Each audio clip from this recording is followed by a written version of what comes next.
What's up? And welcome back to another episode of the You Want It, You Got It podcast. Yeah.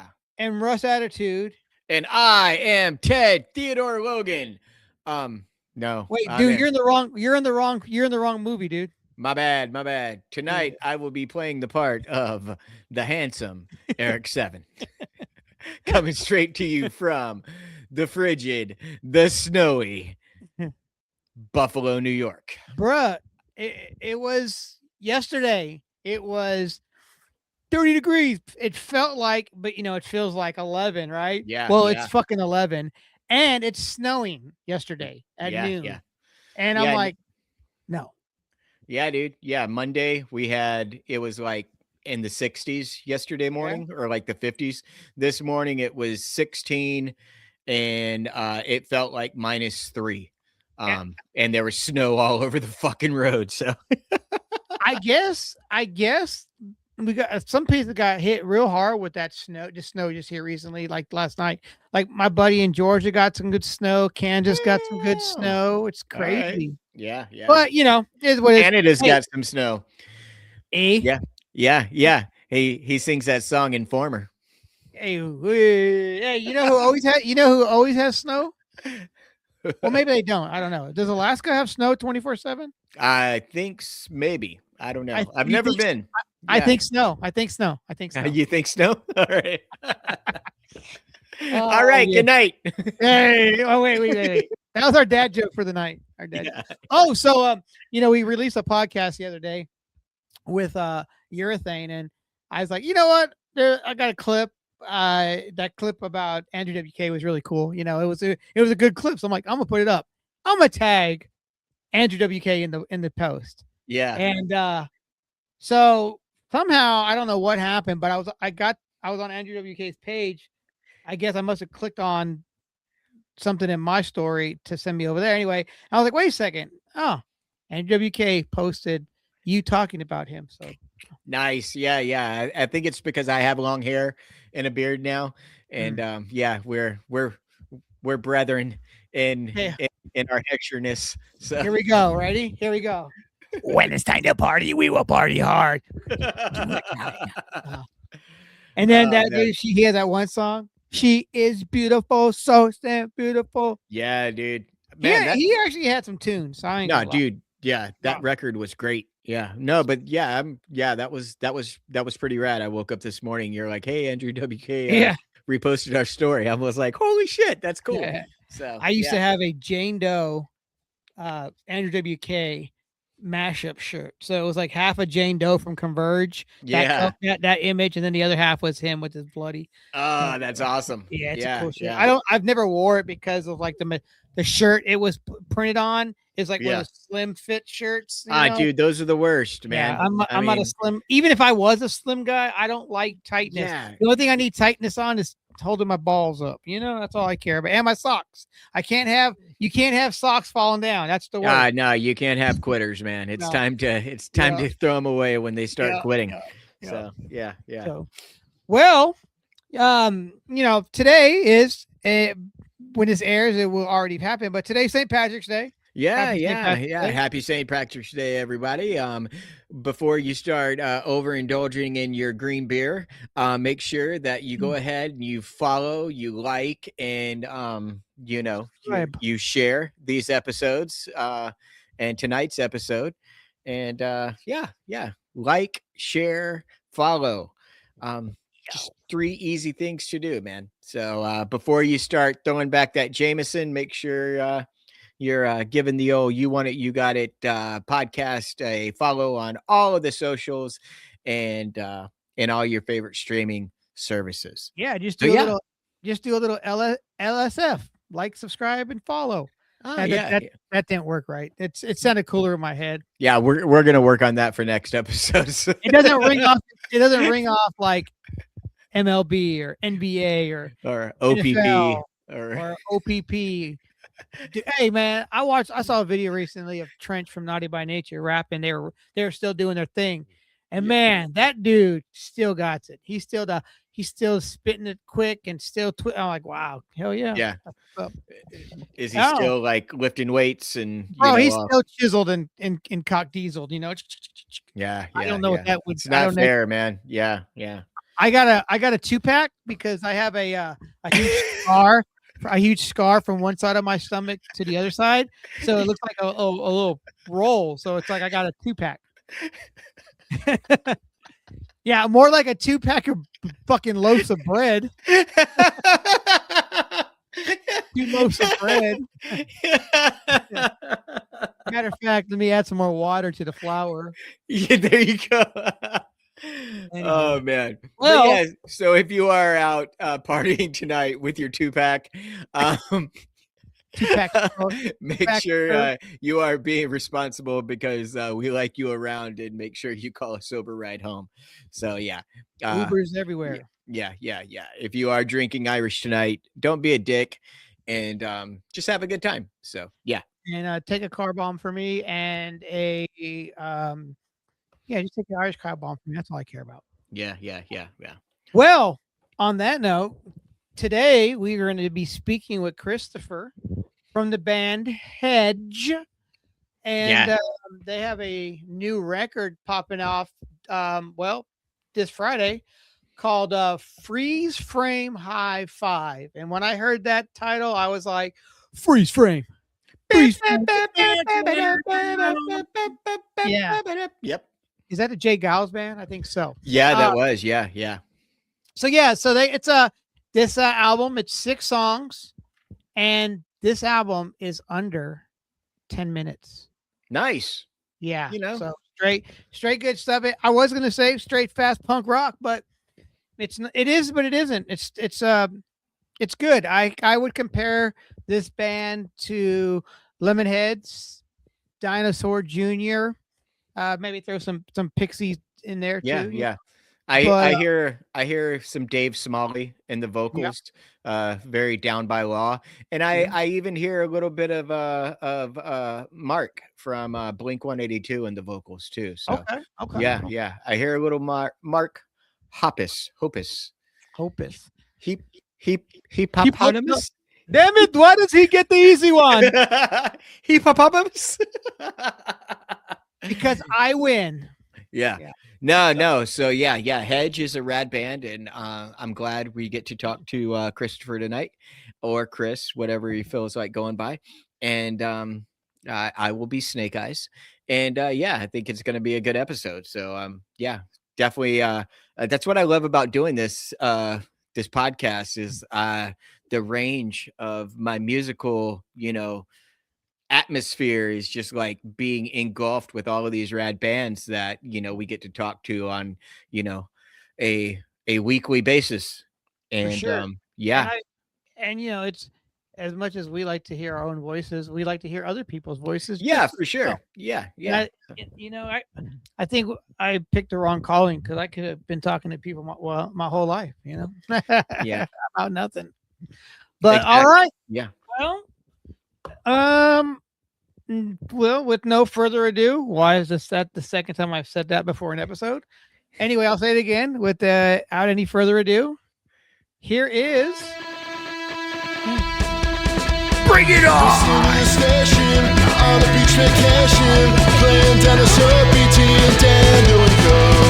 Haven't finished grade school, friends won't think that it's cool. Double A's who walk in and some cheap shit phones.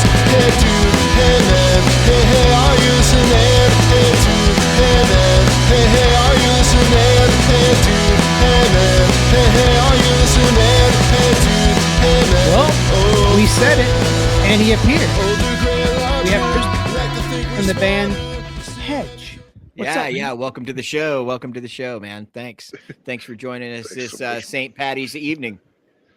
Yeah, thanks so much for having me. Excited. Yeah, man.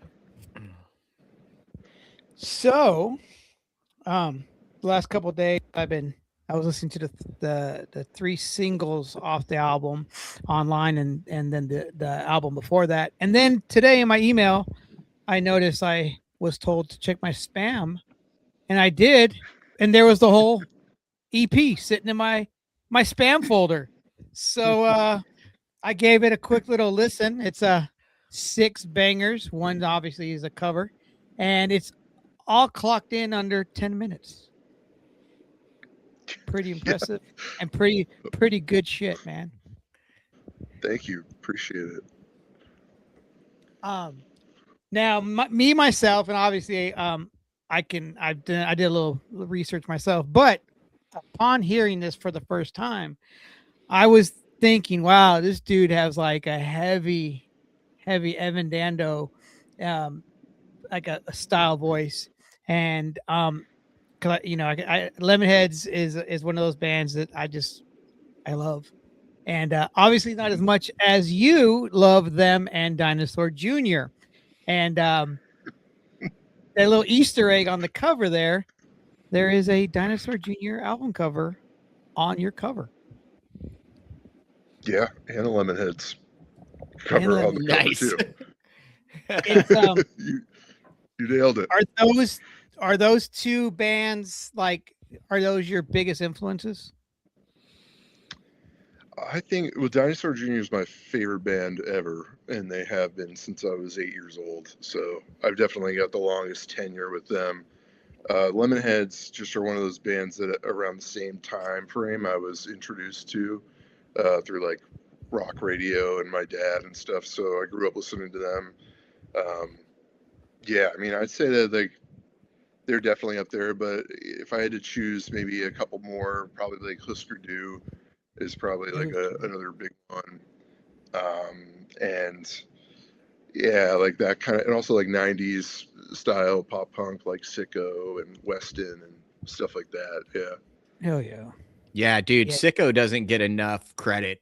Yeah, I think like I found those guys on it was like a Punk Uprisings Lookout compilation that I bought at a place called Lucy's Record Shop, and it had a Sicko song on there. And that was like, being in Tennessee, it was so hard to get, that shit that was on the West Coast. I mean, we had a Tower Records in Nashville that we would drive up to or drive down to, but seldom we ever got stuff like that. So it was always compilations. You get 1 or 2 songs, but yeah, Sicko, man, what a great band for sure.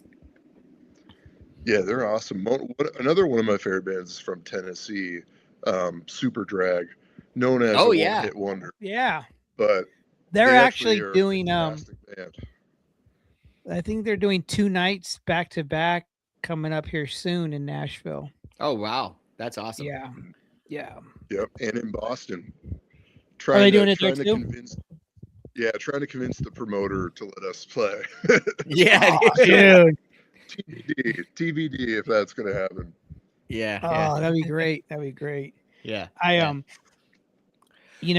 Obviously you mentioned Dinosaur Jr. and I had seen them in the 90s, but then I hadn't seen them until recently when they were opening it up for Weezer and the Flaming Lips. And I always forget how loud that band is. Like, Jay is so loud, but it's so great, and they all 3 of them they vibe so well off each other, and they just have such a great chemistry. And they had you could tell there's a lot of people that were in this arena that hadn't heard of them, and they were feeling it, because a lot of people were there just for Weezer. They just wanted to hear the Blue album, or right. Yeah. There's a woman next to me who knew every single Flaming Lips song that played, and I only knew the one. Wow. Yeah. And what was that song? The Vaseline song or whatever? Oh, yeah. Yeah, she don't use jelly. She uses Vaseline. Yeah. I wanted to at tour. Like Pete, the guy that plays bass in the band, and I wanted to see that tour because we both love the Blue album and we both love Dinosaur.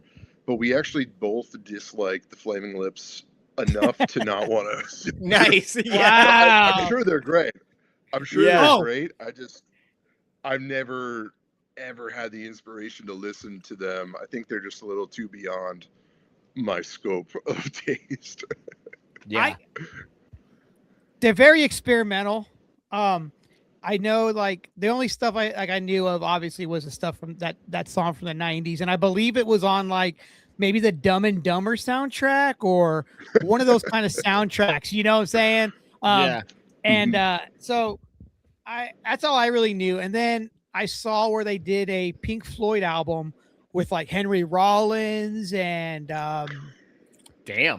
Tom Morello, and, Wow. and it was just like a cover of the of a Pink Floyd. I think it might have been The Wall or Dark Side of the Moon. I can't remember exactly what it was, but they actually did that at Bonnaroo one year. They all got together and did that at Bonnaroo. Okay.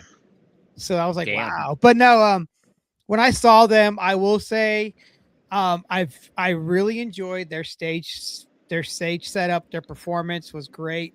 They come out with these balloons, those letter balloons, and it was like FUCK, which just said fuck. And Nice. they would like hold them all up at one time. You would say fuck, and then you'd be like F, and then they hold up to U, then they hold up to C. They had that, and then I think it even said fuck you, and I think it said Nashville or fuck Nashville or Nashville fuck. I don't know. It was something, but I remember there was a lot of letters floating around the audience, but fuck was the big one because I was like, oh, Blink 182 did that with Fire. They Nice. said fuck. Wow. But yeah, Flaming Lips. Yeah, to me, they're just one of those experimental bands. They had that huge fan base, I'm sure, that follow them around probably like Fish and Deadheads. I bet. Yeah, for sure. Yeah, I mean, I saw them open up for Candlebox back in the '90s. Yeah, that was. Yeah. Yeah. Oh, wait, that's the wrong band. That was the wrong band, but the same vibe. yeah. Definitely the same cadence. Vocal Yeah, exactly. Yeah. Whoa, that same wrong song again. What did Candlebox sing? Alone? The Far Behind. Far Behind. Yeah. Far Behind. Yeah. Oh, yeah. They were good, man, but they were just like enough, at the end of that title. Go ahead. Well, that song I saw, he was on a podcast, the lead singer, and that song "Far Behind," he wrote that about the lead singer of Mother Love Bone. Mother Love Bone, yeah. He wrote that about Andy, and I was like, oh well, that's fucking cool. I fucking dig the shit out of that. Candlebox is awesome, Well, they were Seattle. Oh, they were Seattle band. Yeah, they were a Seattle band, and they were They were friends with all those, but they came out at the end of the grunge thing. Yeah, but I think they came out like 93, 94. Yeah, and at that point, it was like the grunge was wasn't wearing off, but that grunge sound wasn't really there anymore. I don't feel. Gotcha. So they basically felt what all of the like late era 80s hair metal bands were like going through when grunge hit. So it was like all of those guys on the Sunset Strip were like, now you see what we went through, assholes. And the grunge era wasn't that long, really. What it was, like 4 years, like the peak of it. I think it died after Kurt died. You know what I'm saying? Like, I think like after In Utero, like the grunge scene kind of just went a different direction because like Soundgarden started going more. I mean, they were always a great band no matter what, but they went, they were progressing as musicians, and they weren't really in that. Nothing was really heavy and distorted. It was all clean and Kim was writing. Go ahead. I'll still say that both Soundgarden and Alice in Chains were more metal than grunge. Metal band. Yeah. Totally. I mean, those riffs because Kim's riffs were fucking, they shredded, man. And then that's almost like Black Jerry, Sabbath-ish, Yeah. Mm-hmm. Yeah. So, I mean, if you think about it, the only technically the only grunge band, if you want to say grunge, would be Nirvana, right? I mean, because Pearl Jam to me wasn't grungy. They just looked the part. Yeah, they had to look. I think grunge was more like a style, kind of like punk is a style and an attitude, and I think that's like grunge too. Grunge is like an attitude, a look. I think that's just me. Passion before fashion, man. Come on. H2O.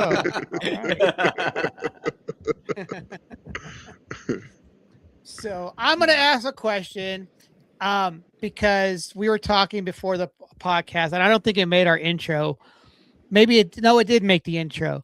The name of the album is called Freeze Frame High Five. And as soon as I heard Freeze Frame, I thought of Jay Giles' band and that song, Freeze Frame. Freeze Frame. That's what I was thinking. And I was like, no, I don't think that's what it means. So the title 5. So the title, freeze frame high five. What's that reference from? That was the person who played drums on this record, her name's Rainey, and she just proposed it, and it just felt like it kind of encapsulated our vibe, for lack of a better word, where, we're kind of we're trying to be pretty lighthearted, and not take ourselves too seriously, and kind of fun. I'd like to think maybe we're sort of fun. And she thought when she first listened to our music like that, it was like, oh, I could see people high-fiving to this. And it was like, nice. Yeah. All right. Yeah. So it just kind of stuck. And I think being an EP, we weren't too wedded to it having like a, like a title track or anything like that. So yeah, we just went with it. Yeah. That's a movement I can get behind, high fiving. Yeah, high fives. Yeah. Everybody. We don't do that enough. No, they don't do that man. enough anymore. A good crisp high five is all you need. Oh, man. Like bam. Yep. Yeah. So. What is it? You look at each other's elbows? Yeah. You got to lock elbows. You got to lock elbows, okay. man. Yeah. Yeah. I always say that an album is fun, and that's like it's a good album, and I always say it's a fun album. This album is a fun album, and I can definitely see me high-fiving somebody to it. Yes. Nice. Awesome. Mission accomplished. Yeah. Let her. So Rainey, job well done. Yeah, for sure, man. Yeah. Now, with all your influences from Dinosaur Jr. and you're saying like, Hüsker Dü and whatnot, you did a cover on this album and you released a single, last October, I believe, if I could have that wrong, but My Valuable Hunting Knife. Yes. Yeah, great cover. Thank you. We got asked to do a cover for this compilation that was coming out, and we had already recorded 5 songs, and so I thought it would be fun to do a kind of a Hüsker Dü cover of Guided by Voices cover. So nice. I just we just increased the tempo, and I changed it around and messed with like the vocal melody and stuff, and Rainey just recorded drums, and then Pete and I went back in there and recorded over it. We never played it live. We played it live for the first time with our new drummer a couple weeks ago. Oh wow! So it was fun. No, it was great. Yeah. So is that why you put the umlauts over the U and in there? You got it. For the Hüsker for the Hüsker Dü into it. Yeah. I was like, I did notice the umlauts. Yeah. You could probably tell I'm not very ashamed of wearing my influences on my sleeve, considering they're on the album art. And also, so yeah, for sure. I mean, that was the hope of people be like, oh, okay, I could see this, I mean, people know what you like, and you're just letting them know, hey, this is what I like, and it's right here. It's on my cover, and it's on my cover song. Yeah. Yeah, like I said, no, I really enjoyed it. I will definitely listen to it, more and more once I can just stream some more of it. I have it on my phone, but it didn't go in order for some reason. Maybe I just need to go ahead and title it track 1, track 2, track 3. That's what I need to do. Quit being lazy, Russ. Well, it'll be there for you a week from this Friday on every streaming platform you can think of. Yeah. So, and this is coming out on vinyl? Yep. It's on, despite it being 8.5 minutes long, it is on 12-inch, full 12-inch vinyl.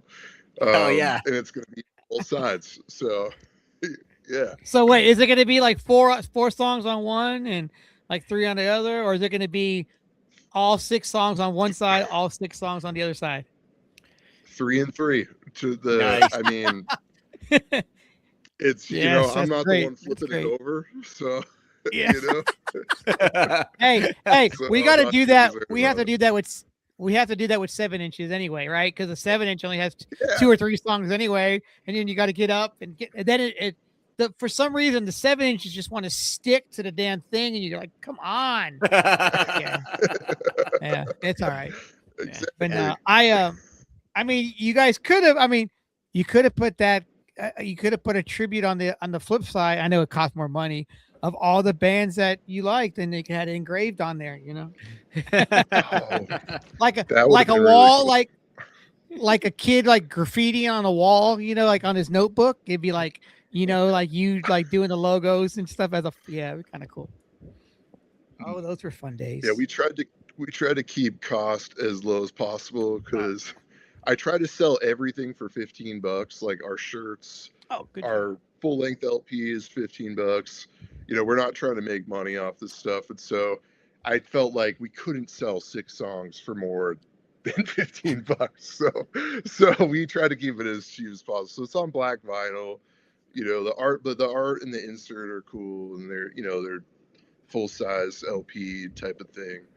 So yeah, hopefully people are down to spend 15 on 8 minutes of music.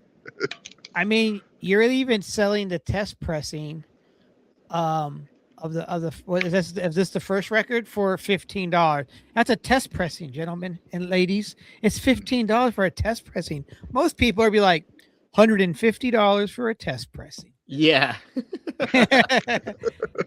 No, that's right, man. And Hedge is selling it for 15. That is a steal. I'm looking at it right now. Mm-hmm. As he looks at me and goes, "That's already sold." No, I'm joking. Yeah. Russ is the king of buying vinyl while talking to the guest on the podcast. Yeah. I buy a lot of stuff on the podcast, which I'm like, oh. Did you say vinyl? it will the old album and the new album will probably be purchased before we get off the air. So welcome that 100%. Yeah. Who's releasing the vinyl for the new album? So it's a label called Best Brother Records. They're actually it's a store that opened up in Hingham, Mass, near us. They been putting out records for a few years, and so I think the owner, Brian, he saw me in my last band open up for Dinosaur Jr. in the Replacements, and so he covered. Nice. Yeah, so he covered that show, and so we had this very loose association, and then one day on Instagram I was just like, "Hey, you want to put out an EP?" And he was like, "Sure." So here we are. Nice. That was cool. That's what's up. Yeah. That's talk about the Replacements. How was that? I mean, those. It was kind of weird. I mean, it was weird. It was, to be honest, it was. We one day I got a call from my friend, and he was just like, "Dude, you want to open up for Dinosaur Jr. and the Replacements?" And I just thought he was lying because that sounded like a really impossible, lineup, and one that it didn't make a ton of sense at the time. This was 2015. But yeah, I obviously we said yeah, and then we ended up going there, and it was just funny. Dinosaur has been my favorite band since I was 8, and meeting them was kind of I don't know, if people that like sports, they probably have some kind of analogy that makes sense to them. For me, this was my Super Bowl. But I was so nervous, meeting these old dudes that I mean, they're just old dudes that play music. But I was like, oh my God, and with the Replacements, it was particularly funny because they weren't Dinosaur's a band, and they still tour. Replacements, they didn't do anything. So they showed up, and what's his name? Westerberg was in a bus by himself the whole time, and he walked out and came in, and there was this big I don't want to say anything stereotyping this guy, but he kind of looked like one of the Sopranos. He was in this red velour Adidas tracksuit. Yeah, had gold chains, and he came up to me and the guys in the band, and were just like, no pictures, come on guys, move along, and and pushed us aside, and we were supposed to take a picture with them. The event coordinator was like, you need to take a picture with both of these bands. And this guy came over, was like, no pictures. It came right up to us. We didn't even like try to get a picture. We were just in the vicinity. So we didn't get our picture. They played, and it was cool, but it also looked like they were kind of struggling to play. I think like they were smoking cigarettes on stage, trying to, I don't know. Yeah. It demystified their legacy for me. Yeah. I love the Replacements, but it was, I don't know, like, yeah, that's kind of a buzzkill, man. Yeah. Because I would have it like built up in my head, and like there's fucking Paul, there's Tommy, and it's like listening, like being a Replacements fan, and then just having that interaction just be like such a fucking buzzkill, before the show. Yeah, it was like take me back to like 90 something, maybe late 80s Replacements, and then we'll be straight. Yeah. Totally. That's why like I have a hard time sometimes going or wanting to go see a band from my past, because I'm like, man, I don't want to get disappointed. You know what I'm saying? I don't want to be upset. I don't want my last memory of that band to be what I seen that night, because that would really upset me. So like sometimes like I won't go to these shows, and I do kick myself in the ass, but I'm like, maybe I did myself a favor for I still have that young kid memory in my head from the last for time sure. Yeah, because I think Motley Crue is that band that I saw recently, which was years ago, and I was really disappointed because like the last time I'd seen them, they were great, and it wasn't that many years later, and then I saw them, and I'm like, man, and you know what? It could have been where I was sitting in the venue as well, but I don't. I'm just gonna go with Vince. Sorry. Yeah. No. Like I had seen, like the last time I had seen Motley Crue was the Girls tour. I was like in middle school, and my buddy was like, hey, we're like, I think we were probably 23, 24. And he was like, hey, Motley Crue's touring again. It's the Carnival of like Sins tour or whatever. Oh yeah, we had the midgets. Yeah, I mean, sorry, little people. I was like, I don't know, man. I was like, I saw Motley in the heyday. I don't want to ruin that. And he's like, no, man, we got to go. I bite you a ticket. And unreluctantly, I went. But then I was glad I did, because it was awesome. Yeah. Like seeing them on this upcoming tour, no way. I would not do that. No. But yeah. I mean, it'd be cool to see John 5 play guitar, but it's not Mick Mars, and that's all I got to say about Motley Crue. So, Christopher, I was listening to a podcast today that you did, the one that you just did last week with the Fest, and I messaged Eric today because Eric had played Fest a few different times, and I asked if he played the first year you did, and he did not. He played the year before, and I think the year after that possibly. But tell me your Fest story. Well, how'd you get on Fest for the first time? So we played Fest 2 years in a row, and this was back in 2013, 2014. And I think basically like one of our friends had signed us or like submitted an application on our behalf, and then they were like, hey, I signed you up for this thing, you want to do it? And the next thing you know, we were like, sure. And we signed on for it, and we drove down from Massachusetts to Florida, one shot, and played and stayed for the weekend, and then went right back home. Repeated the same process the next year, and it was awesome. No, both times it was great. And I in that podcast when I was doing that, I asked the host to convince me to apply again, and they did. So I've applied. We'll see what happens, but you never know. Yeah, that's what I was about to ask next. If you went ahead and applied, and now they announced that on when? April? They announced the lineup, or did they announce part of the lineup? Yeah. The first round of bands is usually announced in April, like April 15th or something like that. So, what venue did you guys play? I think there was a venue called Lucy's. Oh something yeah, like that. yeah. That one. Yeah, I think, yeah. That and maybe 2 years in a row. I don't okay. remember but yeah, that's one that remind. And I don't know if is there a Wills. That might be a different thing. Yeah. But yeah, Lucy's definitely played.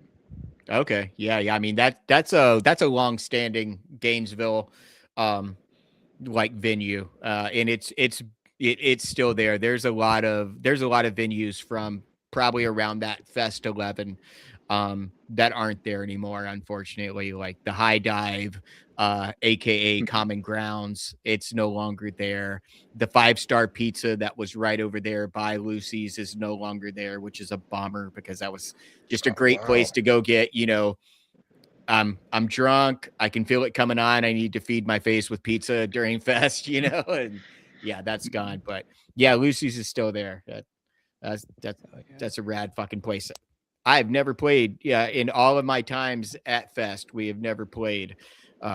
Bands that I've been in never played Lucy's. Yeah, it's a great hall. Yeah, for sure. Yeah, it was good. I mean, both times were super fun. And I got to catch up with people that at the time like I had only seen on like tour, or met once or twice, and so it was awesome. And some of the bands that played those 2 years, I was like pretty into, including some of the legacy retired bands, like the emo bands from the 90s. So it was cool. It was really cool. Who headlined or who are some of the shows that you've seen when on that fest? Those 2 years. So the big one for me was Knapsack. I think they reunited from the 90s. They hadn't played, and then they reunited, and so they played. I got to see the Melvins, which was really cool. That was a real big surprise too. It didn't make sense to me that they would be playing Fest, but they did. Yeah, super good. Like the Buzz Osborne's like guitar tone is just crazy. I don't even know how to describe it, but they were super good. I'm a big Melvins fan. Those are probably like the two highlights. I think Mineral played, and I didn't get to see them, and that's the one that I kicked myself because I grew up a big Mineral fan and that kind of second wavy type stuff. Yeah. Did you see that tour with the Melvins and Tomahawk? They got announced a couple weeks ago. Easy. Yeah, that's coming. That's coming through Buffalo. I'm gonna look at tickets for that one for sure. Yeah, I needed to go. I went and saw I saw Mr. Bungle play in Nashville. I think maybe 2 years ago, and is it Dwayne, the guitar player, lives in Nashville, and he came out on stage and they did a Tomahawk song, and I was like, "Fuck yeah, that was pretty cool." Wow. I was like, I go see Mr. Bungle and they break out into a Tomahawk song, so that was pretty cool. Not to mention they did some SOD songs and stuff because Scott Ian was in the band and Dave Lombardo from Slayer's in Mr. Bungle. So that's fucking great. Yeah, I keep forgetting that. Wow. Yeah. What a lineup. Yeah. It's like, oh man, I got Mike Patton. Oh, I got Scotty. Damn it, that's Dave Lombardo back there too. It's like, whoa, I got all this history, all this like legends on one stage that I grew up on. So this album comes out this year. Comes out actually by the time this airs, it'll be this week. It comes out. What's your plans for this year for the band? Like, what do you guys want to get done? I mean, I'm sure you guys all have 9-to-5ers and whatnot, but what would you like to do? Yeah, so we have shows for the next like month, once a week, that we're calling our release shows, and what we're really trying to do, which I don't know if it's the best business plan, but it's what we want to do, and we're gonna try to record another full length before the year's over, and try to get that out early next year. I think that's kind of the main goal, is trying to just be super prolific and get as much crap as we can out there. Yeah. So we're doing that. Yeah, we've already got like 5 or 6 songs down, and I have like another 15 or so written that we're gonna work on. And yeah, and so we're doing that. That's a big one. And then we're also we're going to Connecticut. We're going to New York. We're also looking for a show. I don't know if either of you live in Buffalo. I don't know if there's anything out in Buffalo. Let me know. But yeah, for we're sure. doing some like little tour stuff, you know, just like weekend type stuff. I'm a therapist and I run my own practice, and so leaving isn't like too much of an option for me, but I can do weekends easily. So gotcha. Yeah, trying to work around stuff. Yeah. Yeah. Feel free to reach out. I'm still a little new here in Buffalo, but I'm sure I can. You know, I hang out at a lot of breweries and talk to a lot of people, so I'm sure I can find somebody that books shows. So I will definitely throw them your way for sure, man. Yeah, because I would love to see you guys up here, man. I totally dig the fucking sound, man. I mean, it's good shit. I mean, it's yeah. I mean, it takes me back to, you know, like when I was in high school in the 90s, man. I mean, that was it was like it's good. You were in high school in the 90s, dude? Yeah. You're old, dude. Yeah, for sure. I was too. Yeah, asshole. So let me ask you this question, Christopher. Let me ask you this question. I heard you talking that, like, you know, like you're talking on there. I might got this wrong, but you're talking about listening to music with your dad, I think. Does your dad listen? Is your dad into Hedge? Is he like the band? No, sort of. He really liked my other band a lot better. All right. Like the difference I'd say is that like this band is like faster and shorter. And other than that, I mean, the other band sounded like Dinosaur Jr. too, and he was all about that. But like this band, it's just we increase the tempo, and I don't play guitar solos anymore. And he's like, man, I miss the way you used to play guitar, dude. And I'm just like, you know, I don't. So yeah, I don't know what to tell you. This is so much easier, man. Yeah, I don't have to worry about the soloing. Yeah, it's not all about. I said, why are they so short? You know, like he said about the first album, he's like, it's over in a blink of an eye. Why would I listen? Why do you listen to that? I'm like, well, I listened to it twice. I don't know. Yeah. You know, yeah. Yeah. I know there's like, you know, sometimes you put something on and you won't realize how short it is. And then I'll put on an album, and then all of a sudden it's like all of a sudden it's over with, and some random songs playing. I'm like, it's only 4 minutes. Like, that shit's already over. There's like 8 songs, like 4 minutes. I'm like, I didn't realize this. It's like this straight, like 30-second minute song. But hey, sometimes though, if the songs are good enough, they make you feel like it's longer than 8 minutes or 10 minutes. Because sometimes you'll get into something new. It's like, wow, man. Because like I was listening to something the other day, and it was only like been 2 minutes, and it had like 10 more seconds to go. But that 2 minutes felt like 5 minutes because it was just so much going on, and I was like, all right, you can get sucked in still. But or you listen to a song and you're like, did they really need to repeat that chorus 4 more bars at the end of the song? Dude, that's what I'm saying.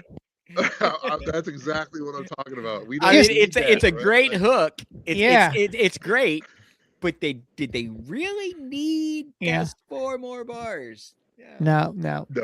In and out. You get in and come out, and you're done. There you go. Yeah. And you know what? Yeah.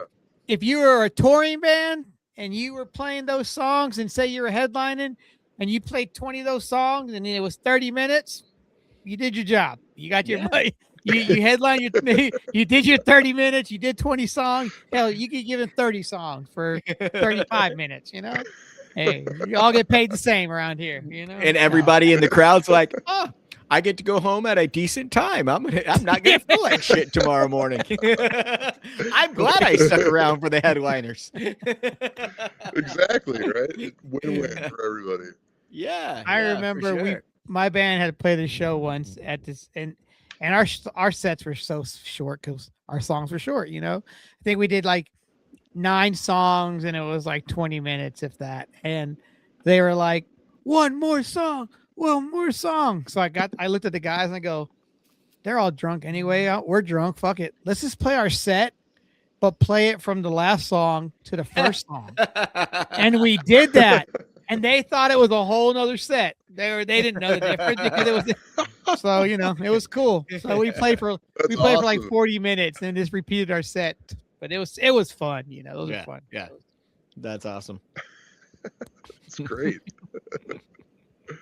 All right? So Eric asked me this question a couple of weeks back, and I meant to ask this question myself to other guests, but I'm gonna ask you because I remember it.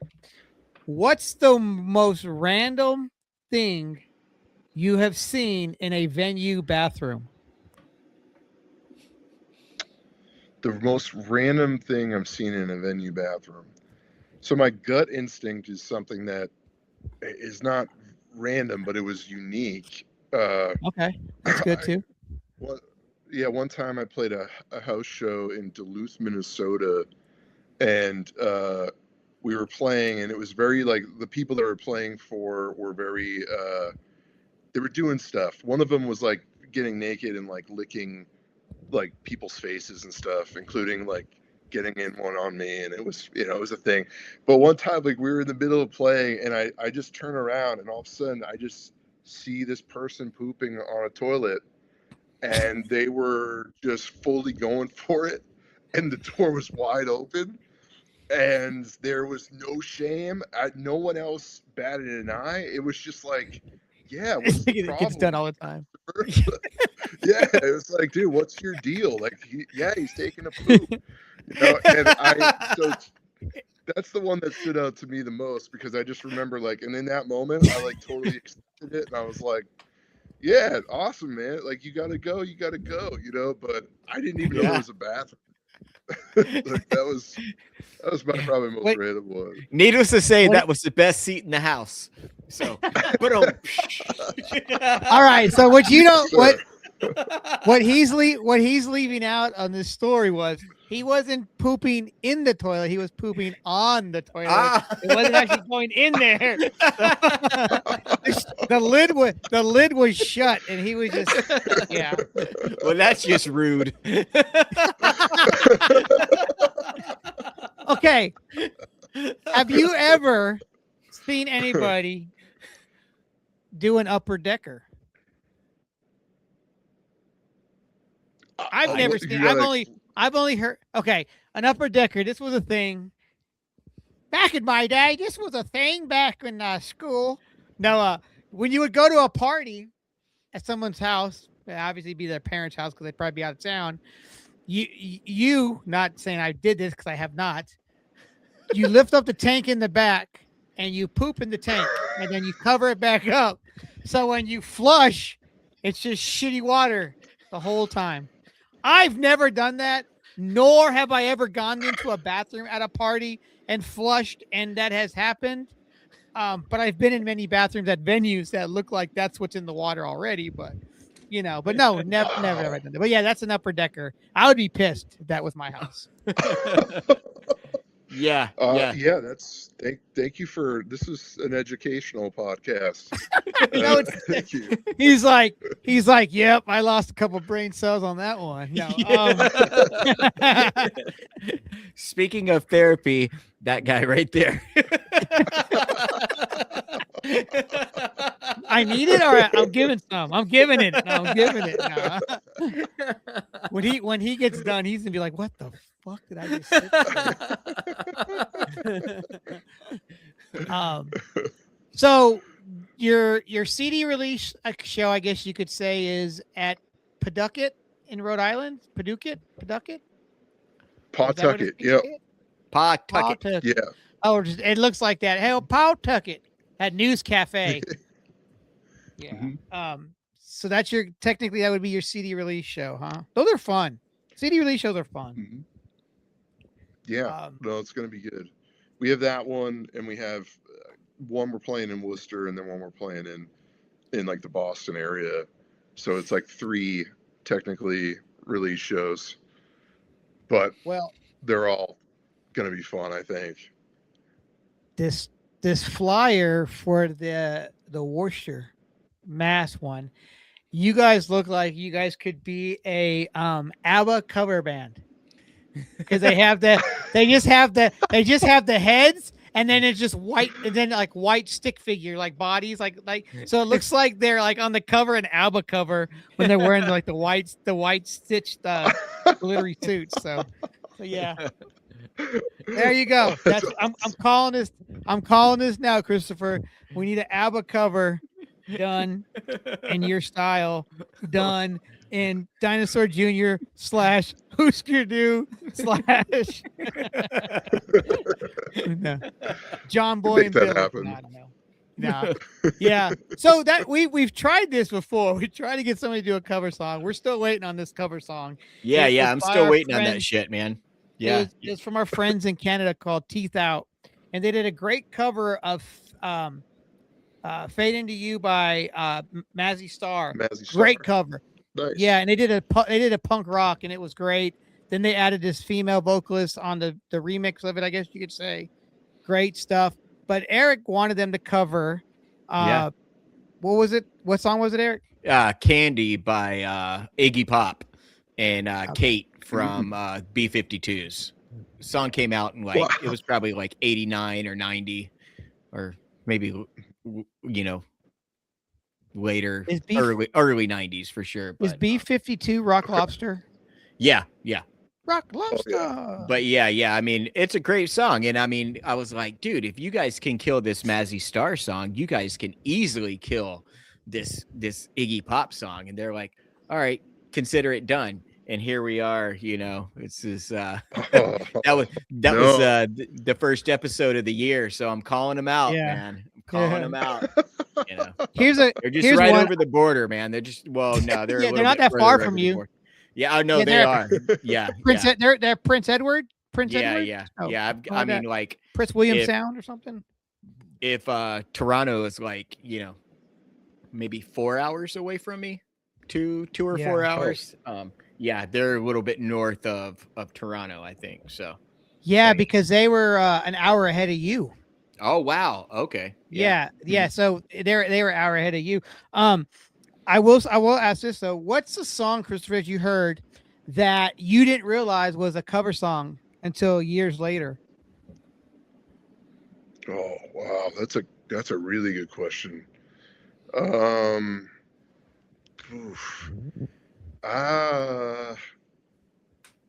don't know. I just found out a new one the other day. I think one that sticks out to me might have been the band Real Big Fish, if you're familiar with ska. Yeah. They covered Take On Me. Yeah. Okay, yeah, great cover. Yeah, and I think I wasn't aware that it was like a song, and I thought it was a great song. And then I learned it was them. And then another one of my favorite bands, Cap and Jazz, also did that same cover many years earlier in the 90s. So had no idea, but I love that song. Was that the Real Big Fish one? Was that from Not Another Teen Movie? That soundtrack? It might have been. Like I associate them with basketball, but I don't know if maybe they were on a soundtrack. Yeah. They were. That was like the late 90s, early 2000s. That cover songs were huge. Like every band was putting out a cover. There's cover compilations going around, which I say this all the time on this podcast. I say it. I love good cover songs. I mean, I love the originals, but I love a good cover song, The song that I found out that was a cover that I didn't know was a cover was Tainted Love by Soft Cell. That doot, tainted love down, doot. Yeah, it came out like in the 60s or 70s. Marilyn Manson even covered it, and I thought he was covering Soft Cell. I didn't know Soft Cell was already doing a cover, but it happens, Manson's good about doing covers of covers, man. He does do good. I like a good cover. I like good covers, Yeah. Sometimes the covers can be better than the originals. That's doesn't always happen though. Oh, I guess Bruce Springsteen and the Manford Man Van that revved up like a deuce and like a runner in the night. That was Bruce Springsteen's debut single, and do nothing for them. They cover it 2 or 3 years later. It was their biggest song. It's like, wow. Yeah. And Bruce said, thanks. Wow. But it's not cut loose like a douche. It's revved up like a deuce. Fucking idiots. God in the back of a toilet, just dropping the deuce. I had this book. It's called Excuse Me While I Kiss This Guy, and it's a book about lyrics that we misinterpret, and we'll look at what we think they are, and then the next page is what they really are. And the songs that I'm like, oh, a lot of these are what I sing already, and I'm not even singing the right words. But it's a big enough thing that there's a book about it. And wow. I never thought Jimi Hendrix was saying, "Excuse me while I kiss this guy," but now I hear that song. I always think of the Dead Milkman. Excuse me while I puke and die. Ha ha ha. Yeah. That's what I think about. Yeah. Someone asked this question. Well, actually, I think this is one of the questions, but I'm going to ask it anyway from our last episode, so we can maybe just ask the other one. How many times have people messed up your band name and thought it was Hinged.com? Never. Okay. So there's your answer, guys. Yeah. They're like Hinged, like Hinged, and I was like, no, Hedge, like Hedge. Oh, what about why didn't they just say Hinged? It's like Hedge, but yeah. I have an answer to the cover question. I just thought of something. So there's two ones that came to mind. So one would be the Lemonheads. The majority of their good songs are actually covers, not just like the Mrs. Robinson one that they were like known for. But if you listen to their discography, they cover a lot of this guy, Tom Morgan. He played in a band called Smudge, and they sound identical to the Lemonheads, like 90s stuff. And they covered a ton of Smudge songs, including like songs that were kind of big, like The Outdoor Type was one, Tenderfoot was another one. Yeah. So that one blew my mind later on. And then another one that was kind of funny and probably a product of like file sharing, weirdness back in like the 2000s.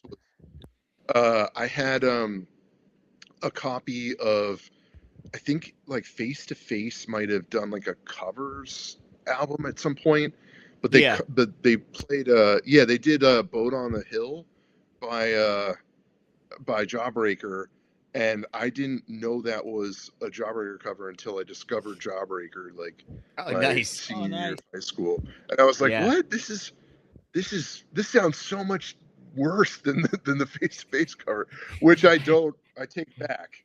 I love Jawbreaker and I do love Face to Face, although I recently saw some slander of them. I guess it's uncool to like Face to Face.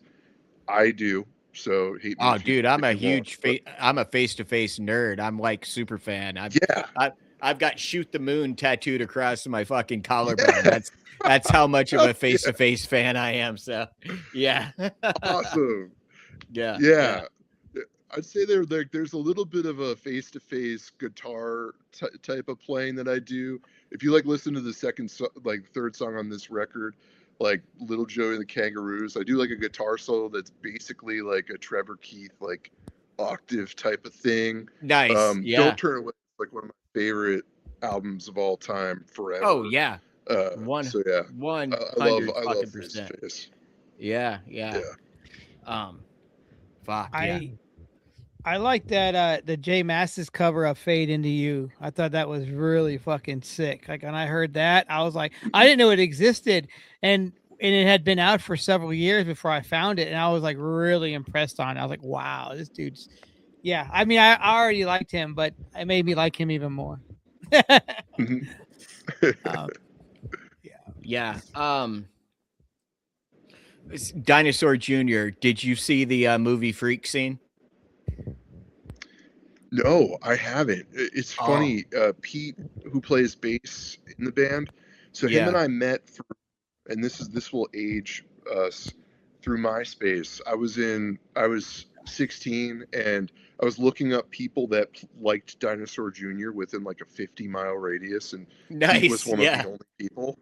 Yeah. The only thing I had to go by this guy Pete was that he was older than me, and he played in a Minutemen tribute band where he dressed up as. Oh fuck yeah! Like he had like a shaved head and like, yeah, he like, and so him and I like that. How we met was just through Dinosaur Jr. and I went to all their like reunion shows with my dad. Like we drove out to like Connecticut to see them, and he was at every single one. I didn't even really know him that well. I just saw this like big redhead like just bobbing up and down in like in the front of the stage. So point being is that him and I are like, we're devoted to the Dinosaur Jr. cause. And he just said that to me the other day. He was like talking about Freak Scene, and I was like, what is that? And he was like, you haven't seen it? And I don't even know what it is. He didn't even clarify. He thought it was such an automatic given. Like, dude, you didn't watch it? But is it like a new documentary or something? Yeah. It came out probably like I would say like 2023, like maybe late 2022, 23. They got it on they have it on Apple TV for 99 cents. Yeah. I saw like Laura and I saw it. My wife and I, we have this really rad theater in Nashville called the Belcourt, and we went and saw it. So yeah, it was really fucking cool. And then we ended up seeing them, shortly after they were on tour with it was Clutch headlining, and then Dinosaur Jr. and Red Fang, and that was an amazing. Oh, that was at the Ryman, right? That was at the Ryman. Yeah. Man, Ryman. Yeah. That was to see Dinosaur Jr. at the Mother Church, that was fucking rad for sure. Yeah. Damn, that would and Red Fang too, because they're such a great. That's a band that's I don't think gets as much love as they should. They're they're huge, man. Dude, they're so fucking great, man. Yeah. What do they sound like? I've never heard of Red Fang. It's just like a good groove metal band. Yeah. Okay. Yeah. Like a little stoner metal, but not so much drudge. It's just like a good groove, like a groove metal. Okay. Yeah. Okay. So not like a Dope Smoker 60-minute, epic type. No. Kind of like, I would say more like the Sword or High on Fire. Oh yeah. Dude, Sword. Or Fu Manchu. Like Fu Manchu. Yeah. Yeah, I would say those bands that. Yeah, Fu Manchu's fucking rad, dude. Oh shit, yeah. I'm building this fucking playlist in my head for tomorrow. Maybe some Torch. Yeah. Okay. Oh, shit. Okay. That's I like driving music. It's like a Fu Manchu, or like Caius or something like that. Or man, like I got to see Caius. Yeah. That's awesome. I totally think you? you'll dig Red Fang for sure. Yeah. Oh, okay. Nice. Yeah. I when Queens of the Stone Age came out, I didn't realize that at the time, because the internet wasn't really around, so you really didn't know a lot, and I didn't realize that that's the same dude from the band Caius. When I got to see Caius, it was Caius, White Zombie, and Danzig. It was on the Danzig 3 tour for that album, and Caius had just dropped the Thumb Song album, whatever that song is, and it's a red cover. Well, I think most of their album covers are red. Anyway, it was great to see them, and I didn't know anything about the band at the time, and this was like their third album or second album, and I didn't know anything about them, but I was a fan, and I still have that cassette tape to this day, and I believe it's maybe says Hi Russ in there or something. I don't fucking know, but yeah. Oh, it's nice. Cool. Yeah. Hey, Eric. What's up, man? I'm going to ask Christopher a quick question. Christopher, do you like games? Sure. Because we have a game. We have a game for you. It's called 7 with 7. Eric's going to ask you 7 questions. There are no wrong or no right answer. Only your answer. Eric, Okay. take it away. All right. Question number 1. What's your favorite cheap beer? I have never had alcohol. All right. So soda it is. I'm drinking sparkling water, so we're good. You know. Yeah, I'm a big soda fan. If I had to give you a real soda, I'd probably say Stewart's Orange Cream soda. Ooh, Stewart's. Nice. Nice. Yeah. I like a All good right. cream soda. Yeah. Especially orange cream soda. All right. Question number 2. You can co-write a song with either Bob Mould or Evan Dando. Who are you co-writing a song with? Bob Mould, and easily, especially after Evan Dando just got canceled. Oh man. No. Such a bummer, Yeah. man. Yeah. So Bob Mould, 100%. Nice. All right. Would you ever, or do you, wear your own band's merch? No, I'm way too tall and big to wear an XL t-shirt. There's no way. How tall are you? I'm almost 6'6". Woo. I would definitely be like this. You got a whole foot on me. I'm 5'5". Yeah. It's enough to just not be able to wear your standard band shirt, I think. Yeah. Well, do you wear the band shirt to go see the band? Ooh, that's a good one. I wouldn't have be one more opposed after to this. it. Yeah. Okay. wouldn't be I opposed will to wear an Iron Maiden shirt to see Iron Maiden every time I go see Iron Maiden. That has to be Iron Maiden, Metallica, Megadeth, Slayer, fucking Slayer. Yeah. Those fans will wear the band shirt, and that's okay because that goes with the territory. Yeah. Yeah, Okay. I can agree I with mean, that. Yannick is wearing an Iron Maiden shirt and shredding on stage. Dave Murray, who shares a birthday with me, is wearing an Iron Maiden shirt on stage. So yeah. I mean, a huge Iron Maiden fan too, by the way. So Okay. You go. All right, Eric. I'm gonna butcher this question, but I'm gonna get it out correctly. Yeah. You go to a show, you have this shirt on, and it's like you think you don't. You're the only one that has this shirt like this, but you see across the room, you see this dude with the exact same shirt that you have on. What do you do? I mean, truthfully, nothing.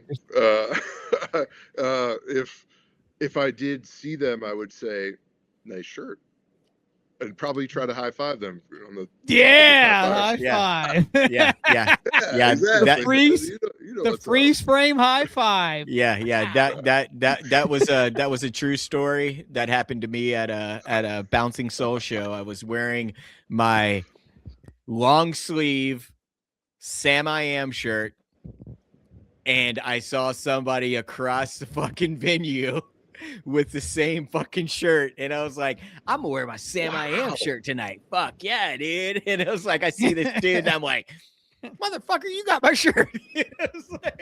Wow, a Sam I Am long sleeve. The same fucking shirt, man.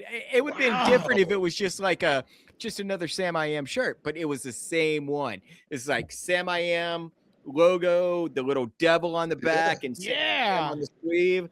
Such a Same sick color shirt. too. Same What's color, that? the same. Oh yeah, same color navy scheme? blue, man. Wow. Yep. Wow. That's wild. Wait, was it like? Okay. Was it the orange logo or white? Was it a white logo? It's the red logo with Sam I Am. Okay. Yeah. All right, I got that in Yeah. my head. Yeah. That's funny. All right. Question number 4. Hey, we lost. Oh, okay. All right. Question number 4. Morrissey invites you out to an expensive dinner and he's buying. Are you still going to go? I've only heard one Smith song in my life, I'd probably decline. Nice. Okay. Robert Smith was asked about his hatred for Morrissey, and he said, "If Morrissey told me to not eat meat, I would eat meat because I hate him that much." God, I love Robert Smith. Yeah, I'd take him over Morrissey and Co. for sure. Yeah, yeah. So that Sam I Am shirt is going for $625 on the eBay. Good grief. Nice. Yeah, What? so don't fuck it up. Yeah. Yeah, Hey, for sure. Wow. it's like the old Jinko jeans from back in the day. Yeah. Those, if I would have still had them, I could have probably put a down payment on a 12-pack of soda. But they do sell for like the old original ones for like $600-700. It's crazy. Wow. Wow. All right. Question number 5. Dun, dun, dun. What TV show from any era would you wanted to have starred in? Starred in? Probably SpongeBob SquarePants. I'd Nice. like to be SpongeBob. That seems like an interesting role. Hell yeah. Okay. I have has anyone ever told you that you favor a little bit, not much at all, but of Ogre from the Revenge of the Nerds? Yeah. No. Yeah. No, all right. That's just me. I think one of the Revenge of the Nerds guys died recently. So Yeah. Yeah. Fucking Lewis passed away, man. Yeah, that's sad. Yeah. Yeah. Damn. Those are great movies, man. Such a great. I really, when I was a kid, because those movies were coming out when I was a kid, I really thought those dudes were real life nerds. Like I thought that was a real thing. And before that movie, I used to think if I could see you on TV, that you can see me on TV. That's how. Yeah. Yeah. Hey, man, that means I had a great imagination, right? No. Yeah. Revenge of the Nerds, a movie that came out when I was in the 3rd grade, and a movie that I probably shouldn't have been able to watch when I was in the 3rd grade, but my parents let me watch it. So thanks, Mom and Dad. Yeah. So, Cover your eyes. yeah. No. You like this? You like this? All right. Question number 6. So kind of a Kevin Smith-esque question. Are you hanging out at the Quick Stop or the mall? Okay. Is this a Mallrats reference? Yeah. Yes. Okay. I saw Mallrats for the first time last summer. It's my wife's favorite movie. And I saw it and I really enjoyed it. And the soundtrack is also great. Archers of Wolf is on that soundtrack. Yeah. And Squirt Gun. Yeah. I don't know the meaning of the question. I think I probably have to rewatch it. But I mean, are malls still a thing? I know it's probably more of an existential question, but like, do people still go into malls nowadays? When was the last time you went To a mall? I mean, Yeah. I went For- to an for outlet me, it's mall up been a in while. Niagara Falls a couple of weeks ago because I was trying to get cheap Nikes. And Hey, that's okay. yeah. Yep. Oh. So they do I have exist. Yeah. Yeah. I that just reminded me, that question just reminded me of a question to ask when we get done. And you're All going to right. like this question, Eric. All right. Question number 7 and the final one. If Hedge is to write a concept record, what would it be about? Space. Probably about the impending collapse of capitalism and AI robots taking over and replacing us, which we're not like super Going far on. off from writing. Exactly. Yeah, for sure. Like I've said, we all saw T2, Judgment Day. Yeah. Yet we're not fucking doing anything about it, man. Fucking Hey, the crazy. only robot I want is Johnny 5 from Short Circuit. Yes. Johnny Five, is stay alive. All right. Well, that concludes another 707. round. So I heard this and I was excited to mention this on here because of Eric. But I might have heard this wrong, but you were in a band wrapped around the movie Angus. Is that what I heard right? Like you had a band about Yes. Tell me about this band. Yeah. Because it's a great movie and it has been mentioned on this podcast several different times. Yeah, because the soundtrack was amazing. Yep. Okay. So yeah, I when my other band, the Young Leaves, when we broke up, I was kind of just writing songs that I felt like thematically reminded me of the soundtrack to Angus. So it had like the kind of the nerdy 90s Weezer-ish kind of vibe, and some Green Day Muffs type stuff. And so I wrote a concept record, kind of loosely about relationship stuff and in the eyes of like the Angus sound, and we're called Angus. The album is still up on streaming. It's called Angus LP1. And we went all in on it. Like we actually recorded with this guy named Jay Moss, who's like kind of I record everything in like a basement. So to go to this guy who like produced Title Fight and stuff like that was like kind of a big deal for us. So it sounds like really crisp and like polished. And I think the songs are really hold up, if I were to say so myself. Like the only thing is like it was just disappointing because I think if in another world that could have been like that could have broke me into the mainstream, the Angus LP. It was my one shot, man, and it did. And sure enough, I think 4 people maybe listened to it monthly on Spotify or whatever. But yeah, the cover is Angus and co, high-fiving on it and stuff. What is up with the high fives? I know. I as I said full it out circle, loud, man, full circle. What's happening? Yeah, so something's up with me when it comes to really appreciating a good high five. But yeah, that was something I did before going on hiatus until Hedge. Okay. Now I just found it, and yeah, I am going to, after I listen to my sports talk radio tomorrow morning, that's the first thing I'm listening to. So yeah, I'm stoked. Yeah, I'm fucking jazzed. Yeah. It says here, 4 buddies from Massachusetts who like Weezer and That Dog. Oh, dude, That Dog was so good. Yeah. I fell in love with all of them except the drummer.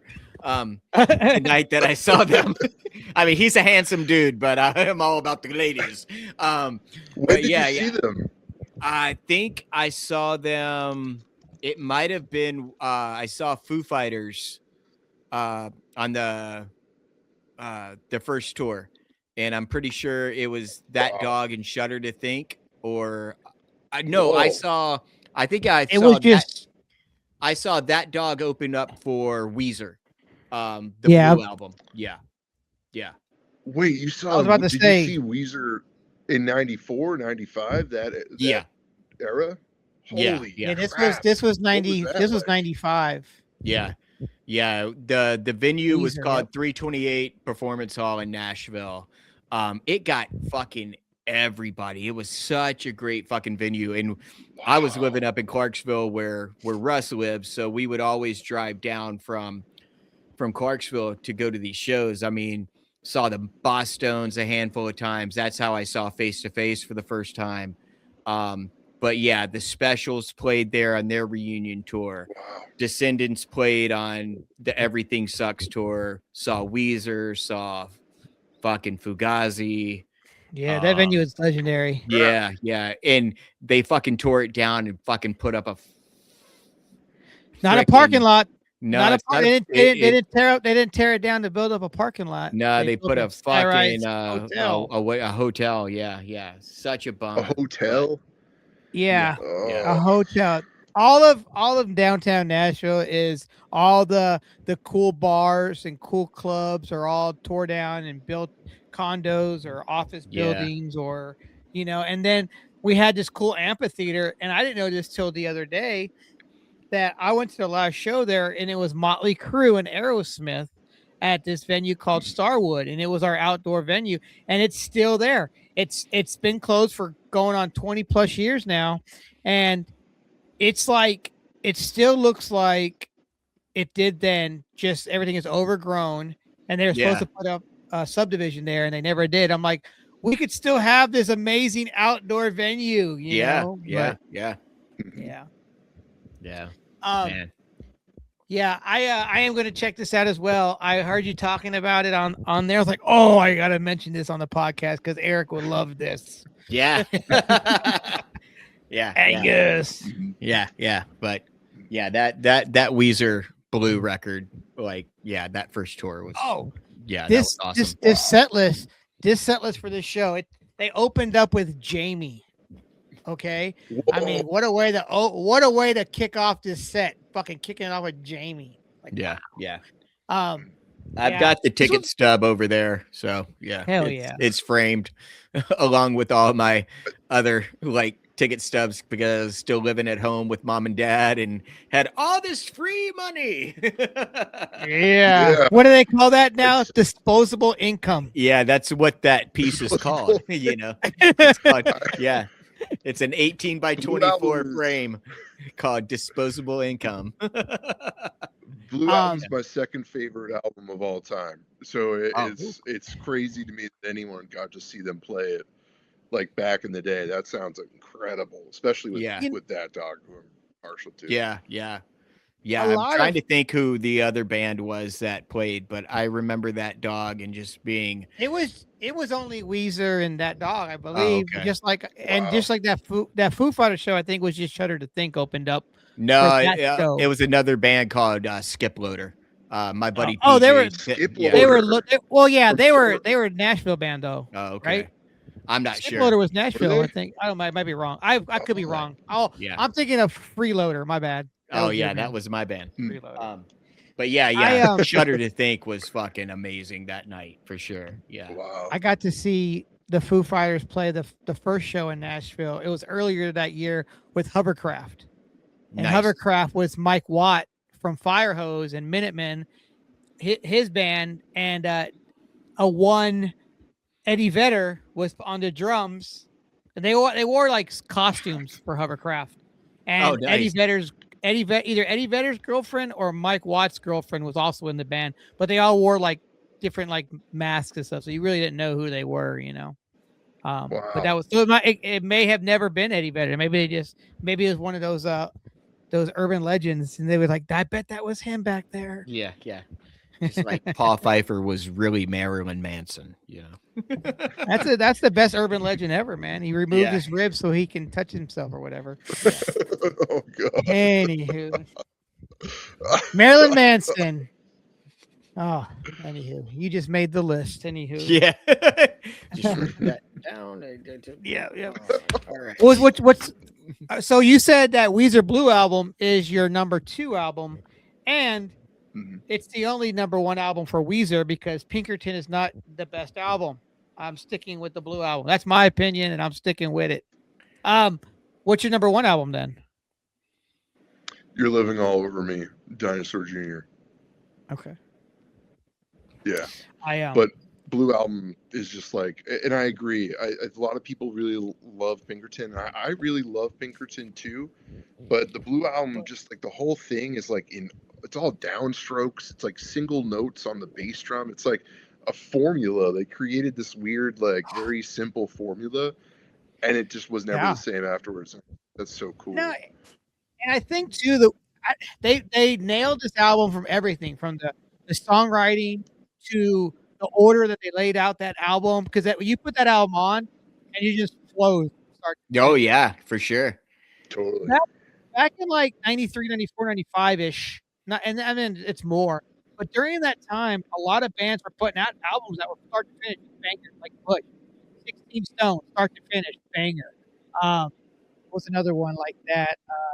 well, Sponge, Sponge, fucking, the hell, I can't think of the name title right now. Rotten Right, Pinata. start to finish, banger. You know what I'm saying? Like, there was a lot of albums during that time. Like, even Dookie, you can even say Dookie was a great start to finish because it was. Um, I love Offspring, Dookie. That's great. another one. Oh yeah. Oh, so there's this compilation. Have you seen the compilation that's going around by Coffin Curse Records? The Green Day compilation. Yeah. It's 4 albums, 60 songs, and Wow. I went ahead and ordered it. I had to. I was like, you know what? This is the first like Green Day comp that's like phenomenal. It's like so many fucking artists on here. So I got it, and then I find out on a podcast they were talking about it where they're going to release a CD version that's going to have other songs, and then they're going to release a tape version that's going to have more songs. I'm like, this is great because you can cover the whole fucking Green Day damn discography and have a great cover record. Oh yeah, What for would sure. you, Christopher? What would Hedge cover if they got to do a Green Day cover? Maybe like Burnout. I think would be like a fun, quick one. JAR would probably be another one, or For sure. Do you is know it At the Library? Like that's another Yep. one. At the Library. Yeah, from, like, dude. the first record, because that's kind of Yeah. like a Bob Mould, Hüsker Dü riff. Like Yeah. So yeah, I'd probably do something like that. Do you know the Jukebox Romantics, dude? I don't You know that I mean, band? that sounds super familiar. Is it a band? Yeah. Yeah, they're a band from aren't they? Where are they from exactly? They're from New York. But they do JAR on this compilation, and I'm really stoked to hear it. Really good dudes. Yeah, Jukebox Okay. Romantics. Great scrub. But yeah, I was really wanting somebody to do Christy Rhodes off Kerplunk, and nobody actually covered Christy Rhodes, and I was like, I wanted somebody to cover Christy Rhodes, but maybe You're I'll gonna get have to get yourself an acoustic guitar and record that shit, dude. Well, I mean, will. that- I will. That would be a good. I mean, I could definitely see that being a good cover, but I can also see a lot of bands being like, is this going to translate well for like our style a little bit? Yeah. just 'cause Yeah, it's that's slightly true. different. And I really like how every one of these bands, they've been releasing singles now for it, and every band has had it's still Green Day, but they have their flavor into it too, and I like that about a good cover. There's a band out of Sacramento, and they're called Halibut Head, and check them out.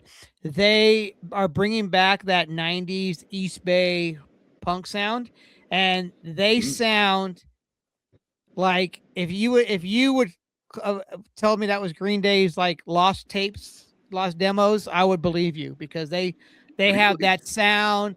Yeah, and the lead singer is a huge Billy Joe fan and Green Day fan, but yeah, everything about them. They got to play Gilman, and they did a they did Green Day. They did a Green Day cover at Gilman.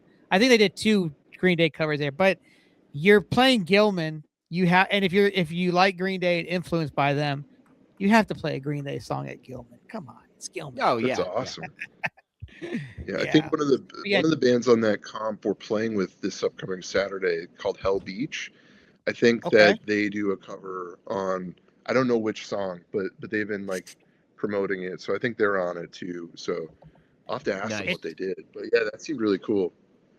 Yeah, it's wild on how many bands, because like I remember them talking about it, and I felt like it was just like 2-3 months ago that they were talking about it, and they may have, but man, they got such a rad lineup. I mean, obviously they had a deadline and stuff, but man, I was impressed on how quick they got it done, and then the cover, the artwork, everything is done, and it's like, wow. I heard somebody talk about the compilation that somebody put up a mock cover of like the colors of what the variants were going to be, and they weren't supposed to be, those weren't the ones they were going to get. People just started reposting, so now they had to get those variants, I guess, pressed up or whatever, because people were like, oh yeah, man, we gotta get it, because they were all cool splatters, but that is a variant, right? You don't know what it's going to look like. Now, correct me if I'm wrong. Isn't You're wrong. Colored vinyl, like the splatter and shit like that, isn't that cheaper to press than the black? Or is that was I lied to? I mean, I would say me personally saying this, and then Christopher, I'm sure you probably have an answer, but I'm thinking like, yes, I would think it'd be cheaper because you're using like leftover pellets maybe that were left over from like certain runs, but I could be wrong. I don't know, but that's a good question. Yeah. From my understanding, I think that like recycled vinyl is the cheapest, and we did that for our first record, and they all came out the same, which I guess isn't guaranteed. For us, they all came out in like this bowling ball green type of shade, which was really cool. And but when we looked into it this time, I think that pressing color was actually like quite a bit more expensive, which stinks because I love like color vinyl, like, you know, black's cool, but I would assume, like, unless you're recycling the black, you know, vinyl, like, is it really? I don't know. Yeah, but recycled is like definitely the cheapest way. I always hear that they always say, you know, anything else besides black doesn't play right and plays wrong. It plays crazy. You know, I'm like, okay. I mean, does it? All right. Like some people say, like, when he first started collecting vinyl. Oh no. You know, then I heard, I'm the guy. I'm the guy that has to get every fucking variant that's out there. Only for certain bands though. Now, when I was younger, I was getting every variant by like every band that would release 6 variants. I'd buy them all, pre-order them all, and then I'm like, well, what the fuck do I need all these? Why do I need 6 copies of this Acacia Strain record, or why do I need 10 copies of this same Terror record? Which I do have 10 copies of the same Terror record on different color variants and different pressings and all this. Anyway, but yeah, do you collect vinyl, Christopher? I don't. I did very briefly, and I learned that it was it ate up a lot of disposable income very fast. Yeah, so I stopped very fast. Yeah, I think I had like 15 records at most, and then I was like, all right, this is just too much. The job I had one of my older jobs, I kind of had the disposable income because I was getting records in the mail every damn day, and then I lost that job and got another one, and then the money wasn't the same anymore, so then I switched to cassettes. Okay. Cassettes were, okay. And then but at this current time, I've been going back and just getting like stuff from like the 80s and 90s that I used to have on CD that I don't have anymore, that I had either sold or lost, and I'm recollecting those. So I'm just trying to get the older stuff. I'm not concerned about the newer stuff. I'm getting a lot of older stuff back in my collection, you know. And I'm still buying shit, but you know, once you start collecting music, it's like you don't stop. I'm like, I need to stop because I love dead formats, and I have a basement with fucking VHS cassettes in it. I got like 400 VHS cassettes, you know. But hell yeah. Yeah. All right, I'm gonna stop talking about being a pack rat. Because that's what it is. So, you know, whatever. Anywho, well, Christopher, man, we don't want to have to keep you too much longer, man. And we've I've really enjoyed talking with you. You're a chill guy. You know, we had some good nerding out about some good music, you know. Can I ask you one question before we go? Yes. No, that's not part of the game. No, I'm kidding. Go ahead. And I really want to ask this question. This might be interesting for a listener. I have never heard Iron Maiden before in my life. Okay. I like a very particular period of metal, like kind of when Sludge, like Crowbar, and like fuck yeah, stuff like that was coming out. Like Entombed did Wolverine Blues, and so I really like that, and I also like stuff like, you know, Caius, like we were saying, and Sleep. Iron Maiden, if I were to listen to one song in hopes that I could become an Iron Maiden fan, what song would that be? I'm typing it into my phone now to save it. And But you know what though? He might give you that song and you might play it. You'd be like, "Oh, I've heard this." No, I'm gonna say probably. Ah, shit. This is a hard question. I'm gonna say "Wasted Years" off of the Ooh. "Somewhere in Time" record. Well, I'm going off that record too. No, I'm not. I'm going with Seventh Son of a Seventh Son. I'm gonna go with Moonchild. Oh shit, that's another I mean, what a way to kick Moonchild. off a fucking record. Moonchild. Yeah, but Wasted that's Years. interesting. I mean, the first time my wife and I saw Iron Maiden, and this was my first time seeing them. This was probably, oh shit, this was late, maybe like 2009, 2010. Megadeth open up. No, it was Alice Cooper in in Atlanta, but it was my first time hearing the guitar solo for Wasted Years, and I cried. I teared up. I grabbed my wife, I just like held her close and listened to that guitar like solo, and I was just like, I was weeping like like a child, and it was beautiful. So yeah, Wow, if you've never listened to Maiden, Wasted Years. And then another song that I think this is off of the Seventh Son record is Can I Play with Madness? Can I play with madness? That's another just solid fucking track. I mean, that whole Seventh Son of a Seventh Son record to me is just a great record. That's my favorite album. Yeah, I think Somewhere in Time is my favorite Maiden record, and then I think Seventh Son is my second favorite. So yeah. Okay. All right. We'll see if I can be converted. Yeah, for sure. We're gonna check back in with you, and then I will. Yeah. If you ever any questions, just hit me up, and we can talk Maiden.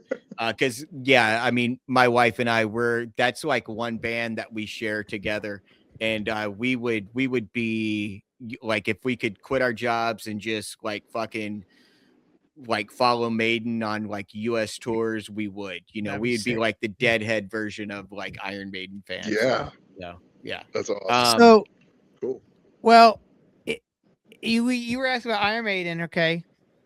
And you've never heard them, which is that's crazy. I mean, it's not crazy. I've never ran into anybody, and I'm sure there's other stuff that I've never heard of as myself too. But someone that's never heard your band, how would you describe your band? I would say that we are pop punk, but not that kind of pop punk. We sound like bands like Sicko, or if you can imagine Dinosaur Jr. covering one of the first Blink-182 records, maybe you'd get something similar. We definitely are catchy and fun, and also really like 90s indie rock a lot. That's how I tried. That's my take. I had a question that I was going to say, but I asked it that way. But it was, describe your band's music style only using movie titles. Oh shit! Oh my god! Wow. That's one that you have to give them like fucking like a pre-production. You got to give that to him last month, and then be like, all right, think about this. No, I don't. You know that? That's just one band that I heard listening to you guys, and I don't know if you're a fan of them, but Dave Smalley, one of the first singers for All, and then Dag Nasty, but Down by Law. Did you ever listen to those guys? So I'm a big Dag Nasty fan, and I'm also in the pandemic I started really getting into All, weirdly enough, like especially like I always liked breaking things and stuff like that, but like I really aren't for the discography. Down by Law, I've never honestly given a chance, because it seems like they have like an early period which is like kind of distinct from, I think they have like a record called like Punk Rock Academy or something like that. Yeah. What would you recommend listening to? Because I'm always up for checking out new stuff. There's an album That's that they came out with probably in the late 90s called Last of the Sharpshooters. And okay. there's a song off of that record called I think it's called Question Marks and Periods. I think you guys could annihilate that as a cover. I think, yeah, it's got like a good little like guitar like, you know, like Phil. Yeah, I think, yeah. Question marks and periods. It was the song that I used to play on my radio show all the fucking time back when I was at Austin P Oh, State University. So yeah, I think, I mean, like listening to you guys, you know, it's like I'm trying to like pull from like bands that I listen to. And yeah, Down by Law was like one of those bands that just popped in my mind when Russ was like, "Hey, we got this band called Hedge that we're gonna interview," and I was like, just researching you guys, and I was like, "Oh, okay, cool, yeah." And then I saw, nice.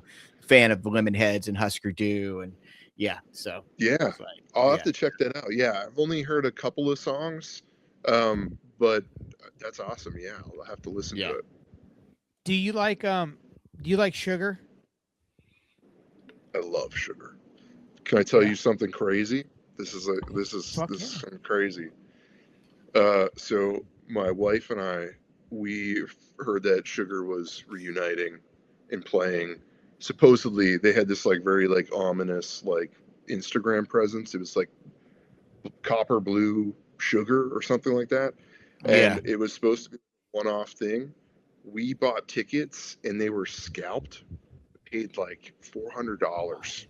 Oh, I know. It's like, it's. We don't go on vacation. You know what I mean? Like this was like our big yeah. thing. We're gonna drive to New York, spend a shit ton of money to see Sugar, and then like a couple weeks back, they announced they're doing a whole tour and they're coming to Boston, and it's not sold out. I'm Oh, so Oh, upset. oh, fuck. I was so disappointed. But yes, I love Sugar. I love Copper Blue. It's like one of my favorite records. I'm definitely more of a Bob Mould than a Grant Hart guy, although I do enjoy Grant Hart. But yeah, I love Sugar. They're amazing. Yeah. they just announced. Well, they're not. I'm looking at the dates that they did this year in England. I'm thinking it was, yeah, in England, and Jay Robbins from Jawbox was the opener. Oh, Oh my. fuck. That would have been Oh, pretty. that would have been. Sick. I love Jawbox a lot. Yeah. That would have been crazy. Yeah, Jesus. Wow. Copper Blue is the only album I really know by Sugar, and I really enjoyed that record because that's like I knew Sugar before I knew Hüsker Dü, and then I went backwards. Because Yeah. like my when I was like in it was either ninth grade, no, it was 10th grade because I was in California in 10th grade. So this guy in my class, he was like, "Hey man, check out this band Hüsker Dü," and I was like, "Huh?" And I listened to it, and I was like, "Oh fuck!" And then I was just like, Bob, everything he does is great. So I'm like, "Hell yeah, this is cool." Yeah. Thanks to 120 minutes, I got, and my older brother, I got introduced to Yeah. those guys. So yeah. File Under Nice. Easy Listening Nice. is such a great fucking record too, man. Yeah, Yeah. absolutely. Yeah, they're Yeah. phenomenal. Yeah. Do we think that the bands like this, like Sugar and all this stuff, is these bands like in Hüsker Dü and all these bands, are they going to become classic rock soon? I mean, shit, man. Motley Or Crue is are they gonna be classic rock are they now. gonna be like yacht rock and shit soon? You know, like yacht rock. You know, Yeah. because I'm not gonna lie, I love yacht rock. Oh, dude. They Yeah. got banger after banger, Yeah. and Give me some so Steely many Dan songs. and give me some Kenny Oh yeah, Loggins and some Michael McDonald. Some Pablo Cruz. I will jam yeah, the shit out of that, man. I'm waiting for that. You know, it's fucking cold right now. It's yeah. probably snowing right now. I can't see it, but it's probably snowing. So I'm ready for my Hawaiian shirts and yacht rock. Yeah. Yeah, right. Yeah. Oh, so Yeah. well, Christopher, tell everybody out there one album that they don't have to. Well, yes, they have to listen to, but need to listen to. They have to. They need to listen to. I'm gonna say, New Sweet Breaths, Super Sound Speedway. is the band I would choose. They were a little, I'd say, like very much like what we're trying to do. They were like a kind of a pop punk, but definitely indie rock band from the 90s. And their first record, it's, you know, all the songs are like a minute long. They kind of sound like early Replacements and Superchunk. Okay. I think that's probably one I'd recommend. All right. Nice. I'm going to recommend on March 27th that everybody goes out and give their friends a nice freeze frame high five while they're listening to the new Hedge record coming out on March 27th on Best Brother Records. 100%. You're going to hear songs. You're going to hear great songs like, Hey Dude, I Shrink, Little Joey and the Kangaroos, Hit the Road. Oh, hold on. Did Snapple caps have the little puzzles underneath them? They used to have a fact or like a joke. Yeah, okay. I knew they had something. Yeah. So yeah, guys, listen to that record and give your friends a freeze frame. High five. Oh yeah. Yeah, for sure, man. Well, thanks for stopping by, Christopher. Yeah, and let me know what you think of Wasted Years. I'm gonna be reporting back to both of you. Yeah. Yes, do so. Yeah. So, all right, Christopher, we appreciate your time, man. Go do some rocking and rolling, brother. Thanks, guys. All right, Yeah. later. Who's your new next guest? I sure do. That's what they asked about you as well. Red Arrow Highway. You know those guys, yeah or no?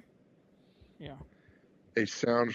So if I had to ask 2 questions for them, I guess my question would be, if you had to live life as a vegetable, what vegetable would you choose to be, and why would you choose to be that vegetable? My grandpa Joe. So yes, I probably should have specified, but No. yeah, I'd ask that. But vegetables that come from the ground. Yes. Oh, okay. Actual vegetables. Yes. Well, Grandpa Joe was able to walk again later though. Because he had some of that. Because he had some of that cabbage soup. Oh my gosh. And then for them, I would say, what is your favorite Iron Maiden song? Nice. If you haven't listened to Iron Maiden, ask Eric and Russ what your favorite Iron Maiden song should be. I want to try to keep this trend going of asking and inquiring about Iron Maiden in your podcast. I am all for that. You know what? That's just going to be a question that gets asked from here on out, but not until after this question. Yeah.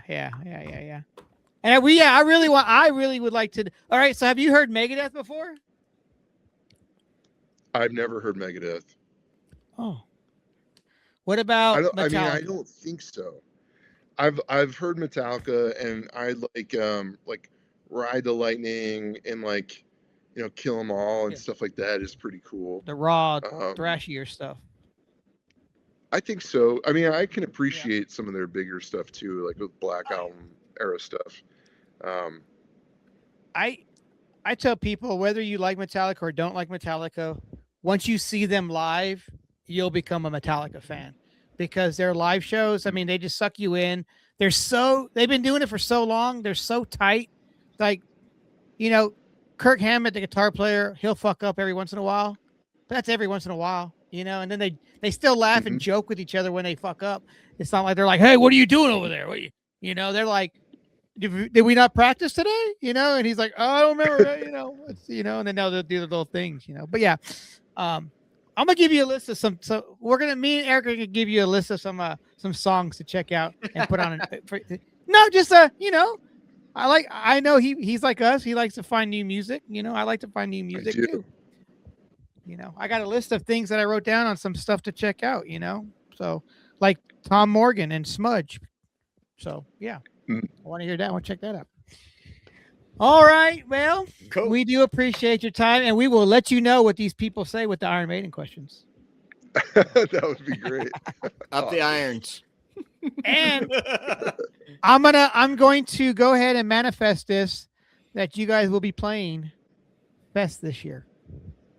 And I will Wow. probably be there. I will. We will wow.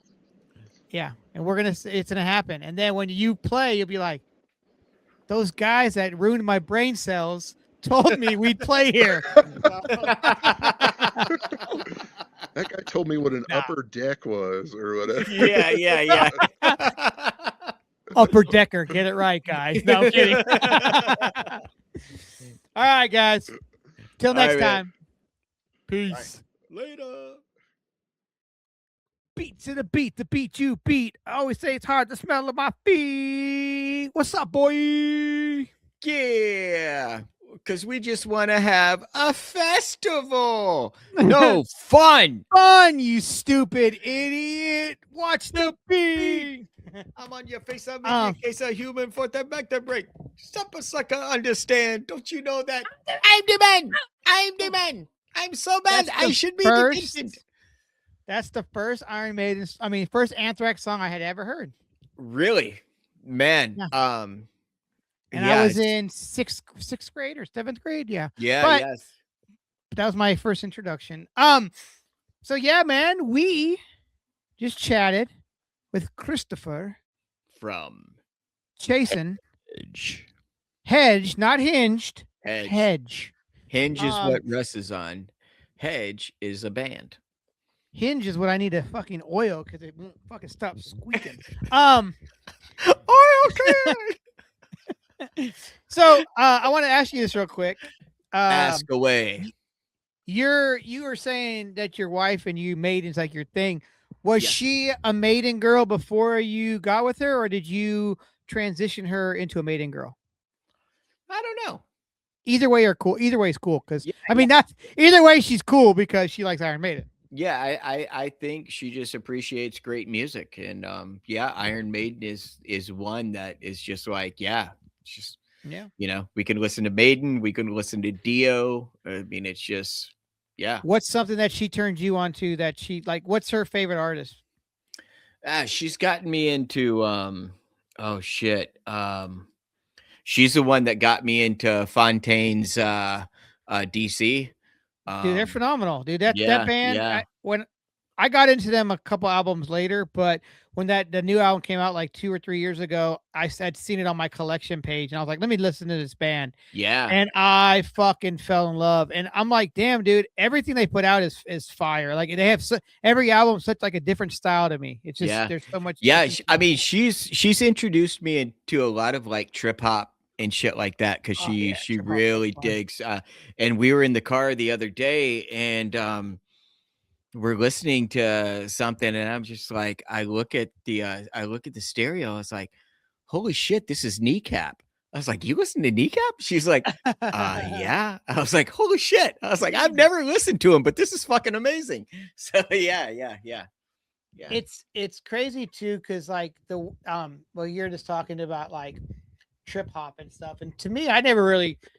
I mean, I knew the genre back in like the 90s, and I knew the artists, but I didn't realize like when I was listening to like Tricky and Portishead and Massive Attack and stuff like that was trip hop. I wasn't. Oh yeah, I mean, you just like named 3 of her fucking like favorite bands. Like she took me to see Tricky in Nashville. Like I think it was like it was either at Bridgestone or Municipal, one of the two. Yeah.